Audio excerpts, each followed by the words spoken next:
Oke, ketemu lagi kita di Gunung Kidul Bisa Apa seri yang ke-54. Dan hari ini sorry Nek, rada masih ngos-ngosan karena hari ini adalah momennya sangat spesial. Hari ini kita take di Gedang Sari. Jadi sisi utaranya Gunung Kidul paling pojok udah mepet sama Klaten.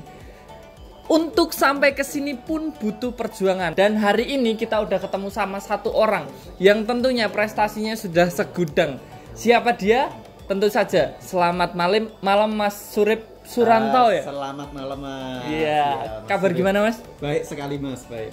Ini kita biasanya akrabnya manggilnya Mas Surip. Surip aja Mas. Mas Surip ya. Surip. Aslinya memang Mas Surip. Aslinya Suranto tapi panggilannya Surip. Panggilannya Mas Jadi Surip. mas-mas semua kalau semisal nyari saya dengan nama asli mungkin nggak ada yang kenal di sini. Oke. Jadi namanya orang Jawa itu biasanya cuma Karapan Mas. Karapan, namanya Mas Surip. Betul Terkenal. sekali. Nggak. Mas Surip ini adalah salah seorang pionir ikan hias, khususnya gapi di area Gunung Kidul. Jadi Mas Surip ini bukan di tengah sih, kita ngomongnya kalau di sini di pucuk gunung ya, bukan di tengah lagi. Tapi pucuk ini langit ya. Pucuk langit, namanya adalah Rezeki Langit. Memang ini sekali. Tempatnya tinggi dan yang nggak habis pikir, di sini ada banyak sekali gapi yang dihasilkan dan kualitasnya sudah ekspor.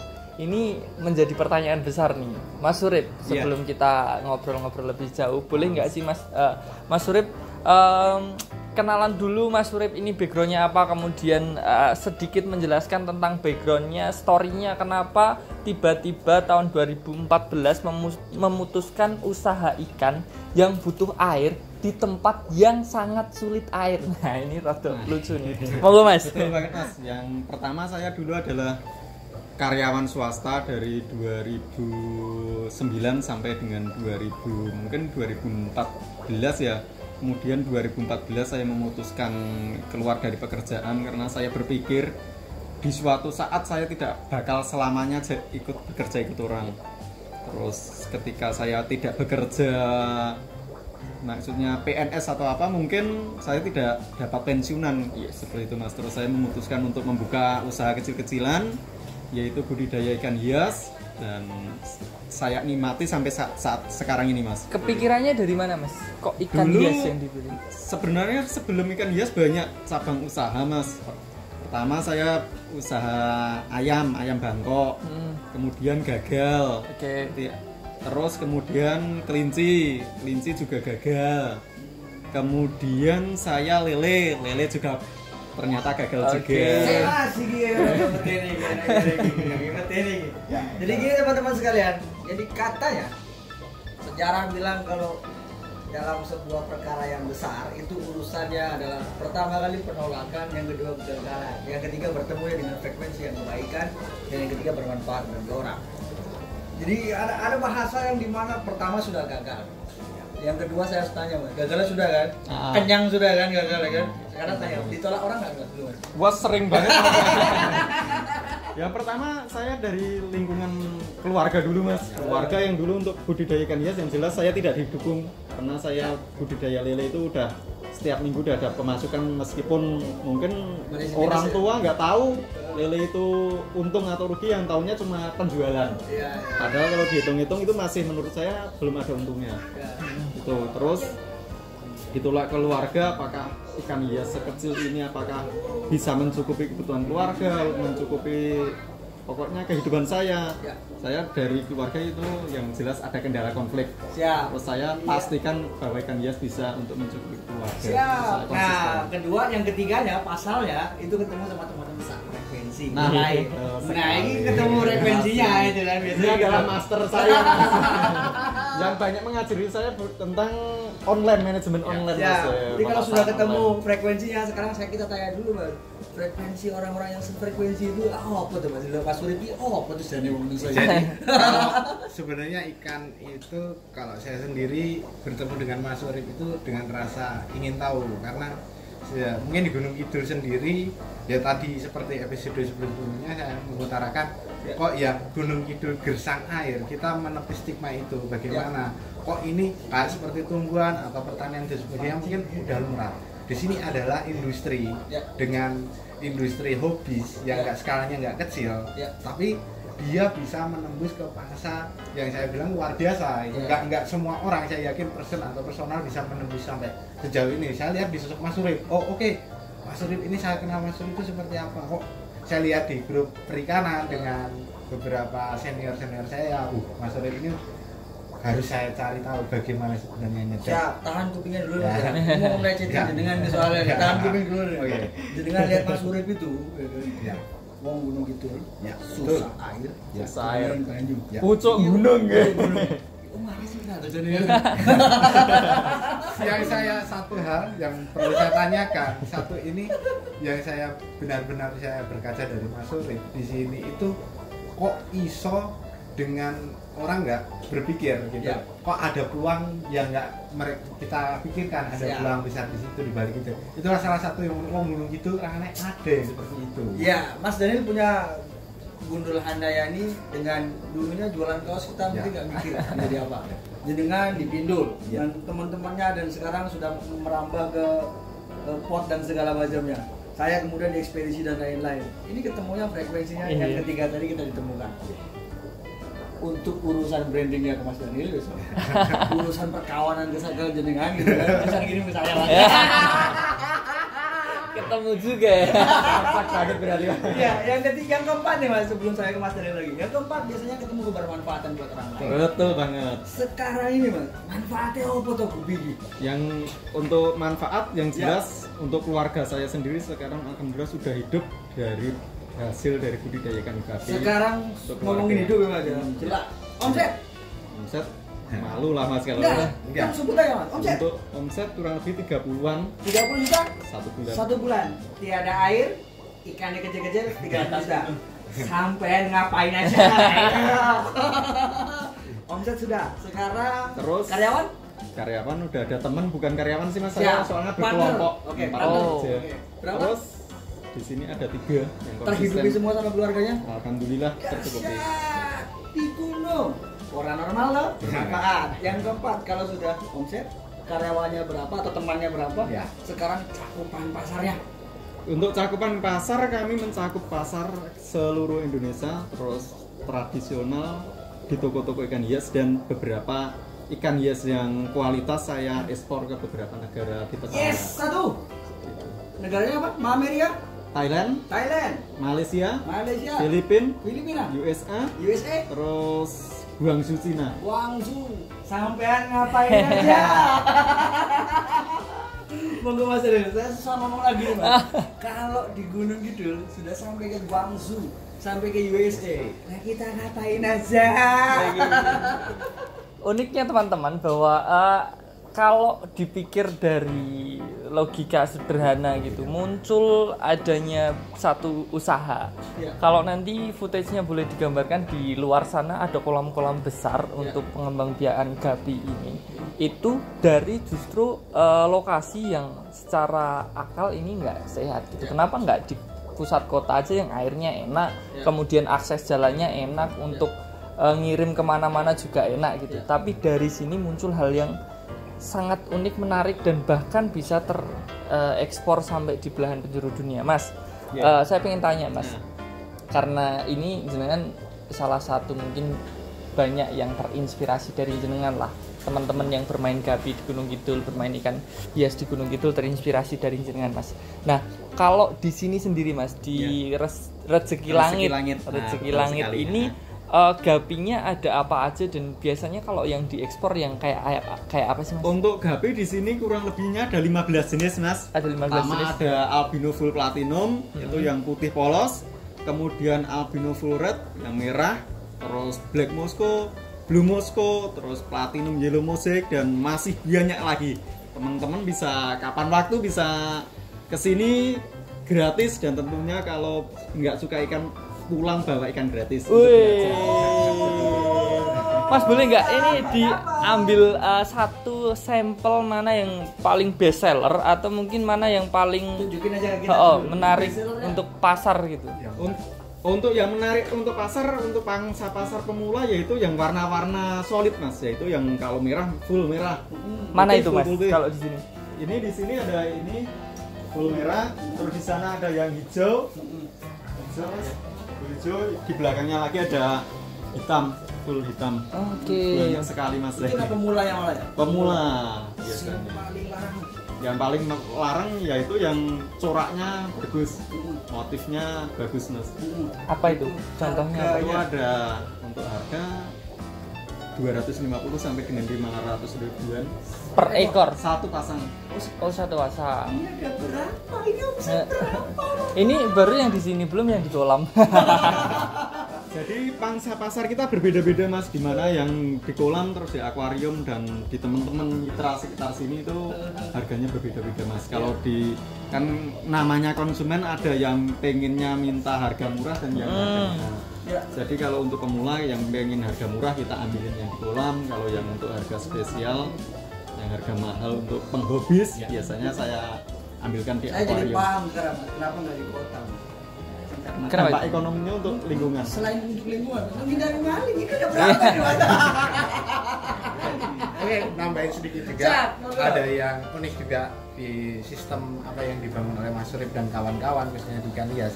Di sini kita pengembangannya tidak hanya ini, tapi kita saling berkelanjutan. Seperti Mas Surip sendiri mungkin bisa dibilang punya anak didik banyak juga.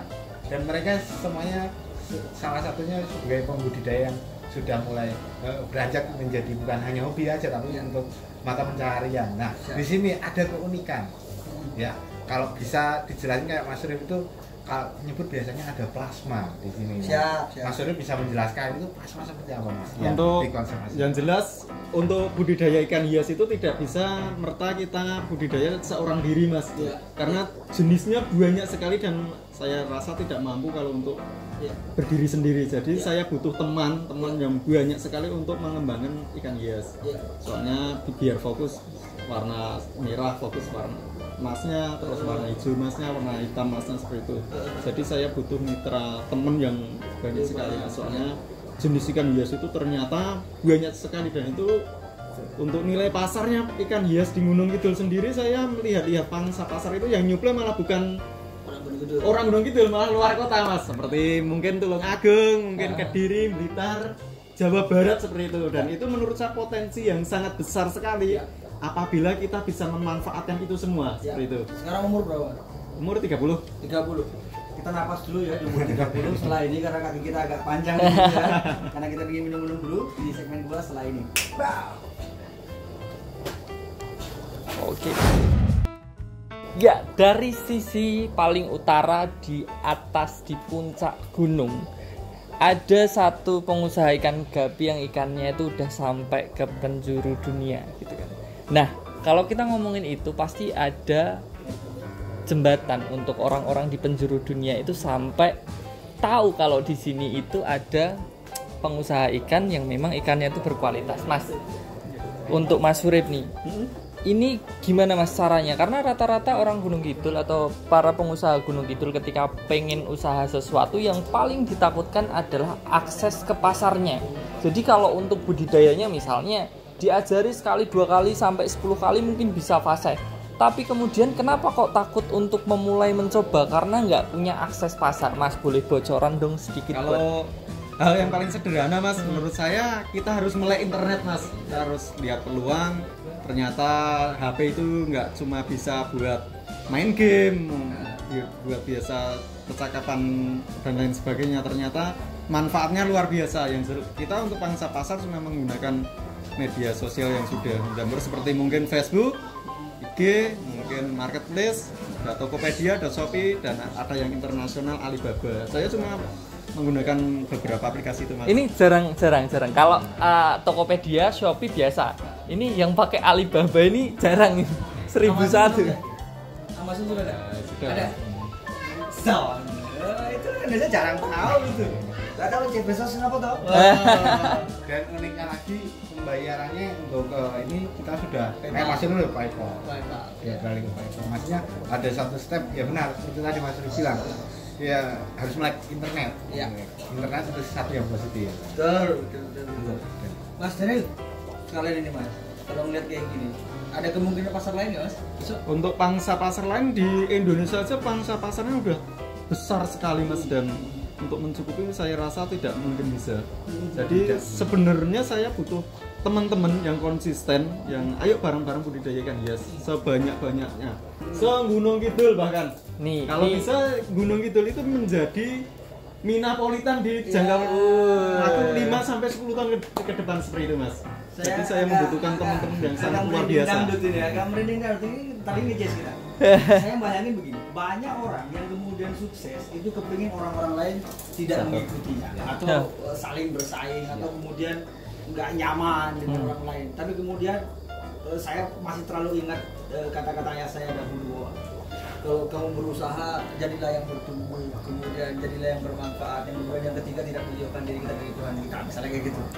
Saya yakin hatinya Mas Urip ini agak ngeri ini Mas Urip. Bisa menggerakkan orang lain, kemudian dia bergerak juga dan seterusnya. Mas, gini Mas, setelah penolakan, kemudian sekarang penerimaan begitu banyak orang sekarang menjadi ikoniknya bahwa rezeki langit itu rezeki yang tidak hanya untuk diri sendiri tapi untuk banyak orang. Punya cita-cita lain nggak Mas? Selain Minapolitan tadi, bahwa Gedang Sari yang kurang air dalam tanda kutip seolah-olah begitu, ternyata ini bisa bermandi air di sini gitu. Itu apa sebenarnya yang masih kurang di hati ini? Yang jelas saya cuma pengen Mas, warga kurang lebihnya di sekitar sini itu mendapatkan hidup yang jauh lebih layak, yang jauh lebih enak. Mungkin dengan cara apa? Kalau mungkin bisa dengan cara budidayakan hias dan lain sebagainya. Saya cuma beranggapan seperti itu. Karena saya sangat prihatin sekali apabila warga di sini hanya mempergantungkan hidupnya cuma sebagai buruh harian seperti itu. Saya pengen mengubah itu menjadi suatu wirausaha yang bisa dinikmati bersama-sama, tidak hanya saya sendiri, tidak hanya teman si A, B, C, bahkan dinikmati bersama-sama dan berkembang bersama-sama, Mas, maju bersama-sama seperti itu. Teman-teman yang pengen belajar tentang ikan hias, yang malu, langsung datang ke sini nih, tak kasih nomornya Mas Surip nih, boleh langsung dikontak ya. Janjian dulu alamatnya di mana, masuknya lewat mana, karena hati-hati tersesat nih di sini ya. Nanti hati-hati, bannya harus banyak. Teman-teman bisa GPS aja enggak tahu, Mas. Kan ada GPS belok kiri, belok ada yang baru Mas, GPS zaman sekarang Mas. GPS yang paling utamanya gunakan penduduk betul sekali, tanya warga. Jadi teman-teman boleh langsung datang ke sini, atau teman-teman juga yang penghobi, ya. Teman-teman yang suka jualan juga ikan hias, silahkan datang ke sini, sharing-sharing boleh nih sama Mas sangat welcome. Surip, Mas. boleh tanya-tanya tentang bagaimana caranya membudidayakan, bahkan untuk kolaborasi bisnis pun Mas Surip juga udah membuka. Ya, masih ada Mas Apri di sini. Saya tetap agak gemeteran kalau ada Mas Apri ini. Orang-orang yang apa ya? Kehidupannya itu udah bertobat egois. Jadi sudah nggak ada lagi istilah egois, nggak mau pingin sendirian dan seterusnya. Mas Surip kalau melihat apa Mas Apri ini, kalau melihat Mas Surip ini kan sekarang sudah bisa menggerakkan orang lain seperti gerakannya dengan lah itu. Ini ada frekuensi yang menarik ini. Kalau sampai ke situ tuh dia Mas. Ya, untuk saat ini yang pastinya seperti tadi saya pernah bertemu dengan beberapa orang gitu. Nah, kalau kita itu harus satu, khususnya untuk Gunung Kidul itu kita berkomitmen dengan Gunung Kidul, dan seperti salah satu contohnya ada beberapa teman-teman yang lain yang bergerak dengan caranya sendiri, dengan cara itu menunjukkan bersuara itu tidak hanya dengan suara tapi dengan cara yang nyata. Dan saya yakin untuk Mas Surip, mungkin saya berharap kedepannya untuk Gunung Kidul bukan hanya terkenal, bukan hanya itu semuanya hanya mitos, tapi saya berharap kedepannya Gunung Kidul adalah akan ada, akan timbul lagi Mas Surip yang baru. Ya, tanam pohon jangan lupa. Ya, tanam pohon jangan lupa yang pasti. Ada duit dari tanam di situ. Oke. Gimana Sarip? Banyak pesimisme yang sebenarnya berkembang di Gunung Kidul, yang itu tuh sebenarnya bisa ditepis dengan fakta-fakta yang satu persatu mulai terkuak di Gunung Kidul. Bisa apa ya kan? Kalau ngomongin tentang pesimisme bahwa tanahnya Gunung Kidul itu kering, nggak bisa ditanami tanaman, buktinya ada pengusaha aloe vera dulu kita ketemu sama Mas Alan, kemarin kita ketemu sama Mas Erik, pengusaha juga tanaman hias. Sekarang kalau Gunung Kidul itu kesulitan air, mungkin di beberapa daerah iya gitu, tapi pesimisme itu harusnya ditepis. Harusnya kalau Mas Surip ini juga pesimis, dia nggak akan mungkin usaha yang melibatkan air, karena tahu air itu sulit. Walaupun sulit tapi bisa diusahakan, dan dari sini juga terbukti bahwa Gunung Kidul itu bisa. Gunung Kidul bisa apa? Bisa lah pastinya. Iya. Oke, sebelum kita tutup Gunung Kidul bisa apa, masih mungkin pengen menggali satu lagi Mas Urip. Pertanyaan terakhir lah Mas dari kita. Mas, pesannya untuk teman-teman yang ada di Gunung Kidul hari ini boleh dikatakan lapangan pekerjaan semakin sulit. Kalau kita tahu bahwa rata-rata anak muda Gunung Kidul itu merantau untuk mencari pekerjaan di kota, dan kemudian sekarang mungkin banyak yang kena dampak dari COVID ini, dikat dari perusahaan dan harus kembali ke kampungnya di Gunung Kidul dan bingung mau ngapain gitu. Mas, melihat kondisi Indonesia kayak gini, Gunung Kidul seperti ini, Mas, pesan-pesannya untuk teman-teman yang ada di Gunung Kidul, Mas? Yang jelas menurut saya kita sudah tidak perlu kerja kemana-mana lagi, soalnya potensi yang ada di daerah Gunung Kidul itu sangat luar biasa, tidak hanya di ikan hias, di tanaman juga ya, di berbagai usaha. Kita hanya perlu menurut saya melek internet aja Mas, melihat peluang, kemudian action, kemudian konsisten ya, seperti itu. Siap. Kalau Mas Sapri gimana nih Mas? Saya sendiri lihat khususnya untuk ikan hias di Gunung Kidul itu di sini kita berbicara konservasinya bukan konservasi di alamnya, tapi di sini konservasi di sumber daya manusianya, SDM-nya. Salah satu Mas Urip sendiri sosok yang jauh lama saya kenal, itu adalah sosok yang seperti mungkin saya harap orang Gunung Kidul itu punya mitos kerja keras dan itu bisa dibangkitkan. Ya mungkin kayak pandemi sekarang, ya mungkin sedikit saya balik pertanyaan, potensi pasar kalau mungkin menurut Mas Urip itu untuk saat ini permintaan dan barang itu berapa persen? Kalau untuk potensi pasarnya menurut saya masih sangat luar biasa Mas, karena saya melihat potensi paling sederhananya ada di toko-toko ikan hias, dan di situ menurut saya potensi pasarnya masih banyak karena di Gunung Kidul sendiri belum bisa mencukupi kebutuhan itu semua untuk di kalangan toko. Kemudian untuk yang hobis, kemudian juga untuk yang ekspor, itu semuanya masih dikuasai seperti di ekspor negara-negara tetangga seperti Thailand, mungkin Vietnam, seperti itu. Padahal itu kita mampu bersaing. Terus di toko-toko ikan hias pun juga seperti itu. Di toko-toko ikan hias yang menguasai pasar adalah Jawa Timur dan Jawa Barat. Ini potensi kita punya peluang, kita punya potensi. Kemudian di Gunung Kidul punya lahan yang sangat luar biasa, sumber air yang sangat istimewa menurut saya, karena belum tercemar dengan limbah dan lain sebagainya. Monggo bareng kita. Belum sampai sini. Bilang potensi pasti punya prestasi. Prestasinya Gapi di internasional ada? Untuk kontes misalnya dari sini belum kan? Yang di kontes belum. Soalnya saya jarang main kontes karena ikan saya kecil-kecil udah pada laku dijual. Nggak sempat besar Mas. Ini agak kacau ini. Yang sering kontes berarti nggak laku-laku ya? Enggak, bukan seperti itu. Karena saya bukan sukanya dulu, saya lihat peluang usahanya dulu. Betul. Jadi sabar ya. Kalau mau membuat kontes yang besar, sabar nunggu ini besar. Tapi sayangnya cepet laku ya. Jadi kontesnya anak-anak aja. Tapi uniknya kalau di Gunung Kidul sendiri, beberapa teman-teman juga di Gunung Kidul yang penggiat Gupi mengikuti beberapa kontes itu punya keunikan. Mas Urip bisa lebih jelasnya itu, katanya dimensi badannya lebih besar. Itu beda dengan Jogja dan lainnya, dan itu mungkin nilai lebih seperti tadi, airnya punya keistimewaan untuk Mas Urip itu di sisi konservasi di ikan, jenis ikan dan sebagainya, itu kita punya ciri khas sendiri. Dan makanya saya bilang potensi pasar lebih banyak, ya kan? Gunung Kidul bisa apa? Bisa lebih luar biasa. Lebih luar biasa, mantap. Jika ada satu orang dulu ya menanam satu pohon baka yang kemudian 23 tahun kemudian hutan yang dulunya rusak tumbuh kembali dengan sepatunya dia, kemudian sepatu itu menjadi tempat untuk memijakan, untuk menganakan sebuah bakau yang kemudian sekarang itu ada di Balikpapan yang luar biasa. Pohon bakaunya itu sudah menutupi dulu yang rusak luar biasa. Hanya butuh orang-orang yang luar biasa yang menjadikan sesuatu yang biasa saja menjadi luar biasa. Karena kebiasaan kita membuat orang-orang biasa menjadi luar biasa. Di Gunung Kidul bisa apa? Seri 54 kita akan kembali. Thank you Mas.